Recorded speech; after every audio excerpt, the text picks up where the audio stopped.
24-এর পরবর্তী যে নতুন বাংলাদেশ, এই নতুন বাংলাদেশে আমরা এই দুইটা জায়গাটাকে অ্যাড্রেস করতে চাই।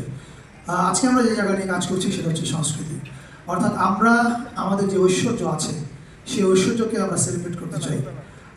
আজকে আমাদের এমন একজন সম্পদ সাবিনা ইয়াসমিন, তাকে আমরা এখানে সেলিব্রেট করছি। ওনার গান যে শুধু শুনবো তা না, রাষ্ট্রীয় তরফ থেকে ওনাকে আজকে সম্মাননা জানানো হবে। এবং আমি যদি এই খবরটা অবজারভার সারপ্রাইজ দেওয়ার কথা ছিল, কিন্তু আমি লোভ সংগ্রহ করতে পারলাম না, দুঃখিত অবজারভার, আমি বলে দিচ্ছি। কথা ছিল যে সাবিনা আপাকে সম্মাননা দেওয়া হবে সংস্কৃতি মন্ত্রণালয়ের পক্ষ থেকে। কালকে বিকেলবেলা যখন আমাদের চিফ অ্যাডভাইজার স্যারের সঙ্গে আমার কথা হচ্ছিল, ওনাকে আমি এই প্রোগ্রামটার কথা জানাই এবং আমি ওনাকে প্রশ্ন করি যে এই সম্মাননাটা কি ওনার পক্ষ থেকে ওনার স্বাক্ষরে দেওয়া যায় কিনা, এবং উনি সাথে সাথে বলেছিলেন একটা সিম্পল লাইন যে I will be humble to do that. So this is Sabina Yasmin, and yeah, she's way bigger than many Bangladeshi stalwarts. কিন্তু এগেইন আমরা যেরকম একটা বলছিলাম যে আমরা আমাদের আইকনদেরকে সেলিব্রেট করতে একটু সংকোচ বোধ করি, এটা ওই যে সাংস্কৃতিকভাবে বানিয়ে রাখা হয়। এখানে এসে আমার মনে পড়ছিল সেলিম আল দিনের কথা। সেলিম আল দিন যখন মঞ্চে নাটক লিখতেন তখন ওগুলোকে যথেষ্ট নাটক মনে করা হতো না। ওই যে একটা নির্দিষ্ট ফ্রেম আছে, সেই ফ্রেমের মধ্যে না পড়লে সেলিব্রেট করা যায় না। আমরা এটাকে ভাঙতে চাই, এবং ভাঙতে চাই বলে আপনারা জানেন যে কিছুদিন আগে আমরা লালনের তিরোধান দিবসকে ক শ্রেণী জাতীয় দিবস হিসাবে ঘোষণা করা হয়েছে আমাদের ক্যাবিনেট থেকে। এই সবগুলো কাজের উদ্দেশ্য হচ্ছে নিজের ঐশ্বর্যকে সেলিব্রেট করা। আজকে আমরা সেই ঐশ্বর্যকে সেলিব্রেট করতে এসেছি এখানে সাবিনা আপাকে। সো আমি অনুরোধ করব সাবিনা আপাকে নিয়ে মঞ্চে আসার জন্যে। তার প্রজন্মের এবং তার পরবর্তী প্রজন্মের বেশ কজন বিখ্যাত মানুষ তাকে নিয়ে মঞ্চে আসবেন। সাবিনা আপা এবং যারা আসবেন, please welcome. Please give big hands to Sabina আপা and everyone.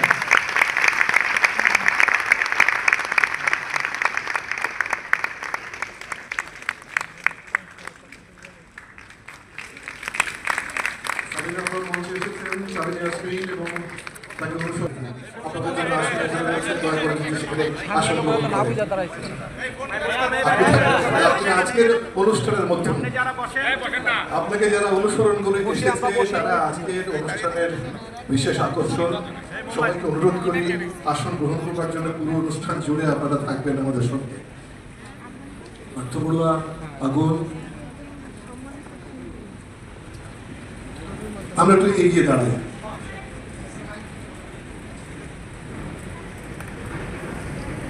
আজকের অনুষ্ঠানের প্রধান অংশটুকু এখন হতে চলেছে। আরও কয়েকজন বিশিষ্টজনকে আমি মঞ্চে আমন্ত্রণ জানাই, আসবেন। পরিকল্পনা বিভাগের মাননীয় উপদেষ্টা জনাব ওয়াহিদুদ্দিন মাহমুদ দয়া করে মঞ্চে আসবেন। আসবেন মন্ত্রী পরিষদ সচিব, মন্ত্রী পরিষদ বিভাগের মন্ত্রী পরিষদ সচিব জনাব ডক্টর শেখ আব্দুর রশিদ। আসবেন সচিব সংস্কৃতি বিষয়ক মন্ত্রণালয় জনাব মফিজুর রহমান। আসবেন জনাব মোহাম্মদ ওয়ারেস হোসেন, মহাপরিচালক বাংলাদেশ শিল্পকলা একাডেমি।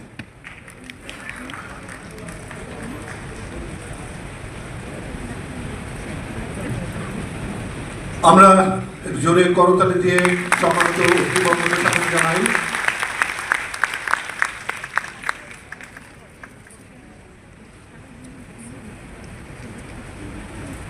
এই অনুষ্ঠানের পর আমরা আমাদের সৌভাগ্য যে আজকে যারা উপস্থিত হতে পেরেছি তারা সামনাসামনি সাবিনা ইয়াসমিনের কণ্ঠে অসংখ্য তার পছন্দের গান শুনতে পাবে।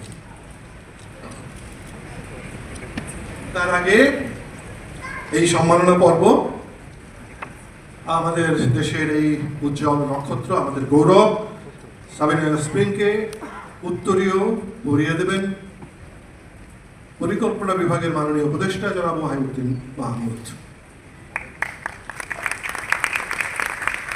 এই উত্তরীয়টিতে সাবিনা ইয়াসমিনের গাওয়া অসংখ্য গানের কলি ছাপা হয়েছে। তিনি যতদূর জানা যায় এ পর্যন্ত 14,000 গান তিনি গেয়েছেন। না, 14,000 এখানে দেওয়া হয়নি।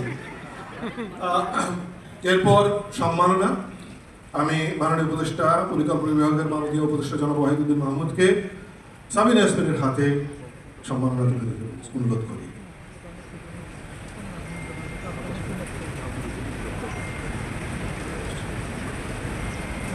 সম্মাননা পত্র।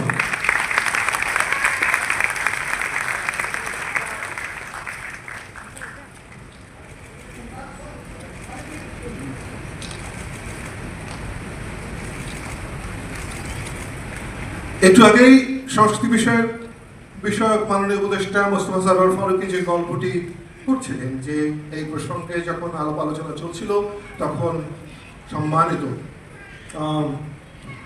আমাদের গৌরব, আমাদের প্রধান উপদেষ্টা, তিনি বলছিলেন যে এই সম্মাননা পত্রে যদি আমি সই করতে পারি তা আমার জন্য হবে বড় সম্মানের।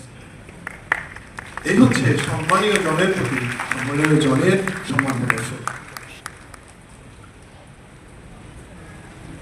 এরপর সবশেষে আরেকটি সম্মাননা, সেটি চমৎকার বাক্সের মধ্যে রাখা হয়েছে এবং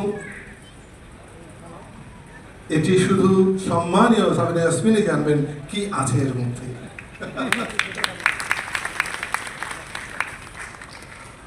অসংখ্য ধন্যবাদ। এবার আমাদের আশা পরিকল্পনা বিভাগের মাননীয় উপদেষ্টা জনাব ওয়াহিদুদ্দিন মাহমুদ কিছু বলবেন। এই আজকে যাকে সম্মাননা দিচ্ছি তিনি সত্যিকার অর্থে আমাদের কিংবদন্তি, আমাদের গৌরব। 2-3 দিন আগে বোধহয় আমরা 2-3 দিন দেরি করে ফেলেছি জন্মদিন পালনে, তবু আমরা আজকে জন্মদিনের শুভেচ্ছা জানাই সবাই পক্ষ থেকে,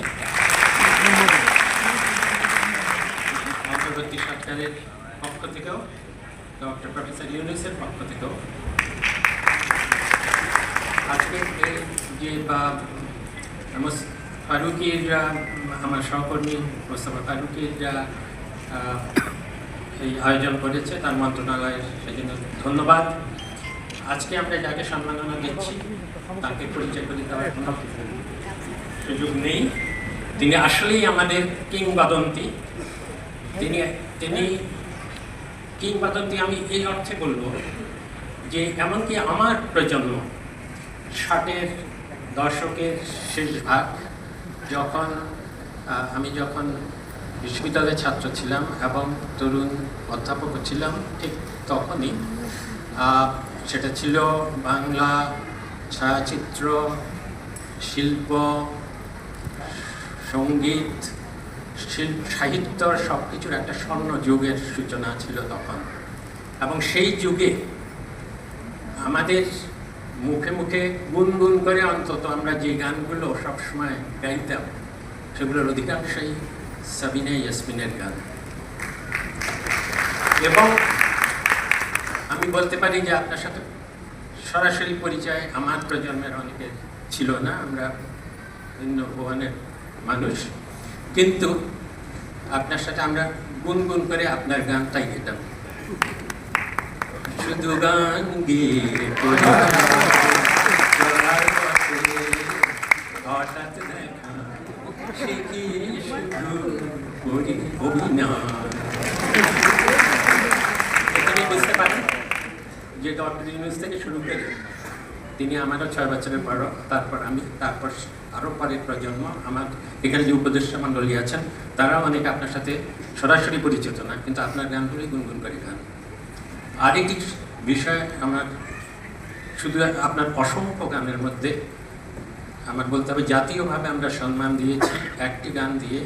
একসময় আমাদের যে সংবাদ, বিটিভির সংবাদ, তার মধ্যে সূচনা গানটি ছিল সব কাটা জানালা খুলে দাও না। আর অসংখ্য গানের মধ্যে, এখানে তো সব গানের শিল্পীরা আছেন, কিন্তু আমি কি একটা ব্যক্তিগত আমার চয়েসের একটা গানের কথা উল্লেখ করতে পারি? সেই যুগের একটি গান, সেটি হলো জীবন থেকে নেয়া। জীবন থেকে নেয়া হলো সেই ছায়াছবি যেটা বাংলাদেশের স্বাধীনতা যুদ্ধের পূর্বাভাস দিয়েছিল। সেই গানে বোধহয় সেই ছবিতেই প্লেব্যাকের ছিল একই মনের মতো বলতে, ওই গানটা প্রচন্ড সুন্দর গান, একই সোনার আলোয়, তাই না? সেরা গান হিসাবে চিহ্নিত হয়েছিল এক সময়। আমরা আসলে এই শিল্পীকে সম্মাননা জানানো, আর আমরাই ধন্য হলাম, তার কারণ বাংলাদেশে এমন কোনো সম্মাননা নেই, স্বাধীনতা পর্ব থেকে আরম্ভ করে অসংখ্য পুরস্কার যেটা উনি পান, সবই পেয়েছেন। কাজেই আমাদের এই উদ্যোগ, এটা তার জন্য কিছু, কিন্তু আমাদের জন্য একটা বড় জিনিস। ধন্যবাদ সবাইকে, আবার অভিনন্দন।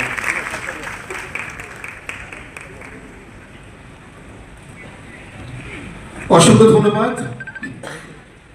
মঞ্চে সম্মাননা জানানো হয়েছে। এখন আশা করি যারা আজকে এই অসামান্য সন্ধ্যায় এখানে হাজির রয়েছে, তাদের সম্মাননা একটু দাঁড়িয়ে এই মুহূর্তের জন্য করতালি দিই।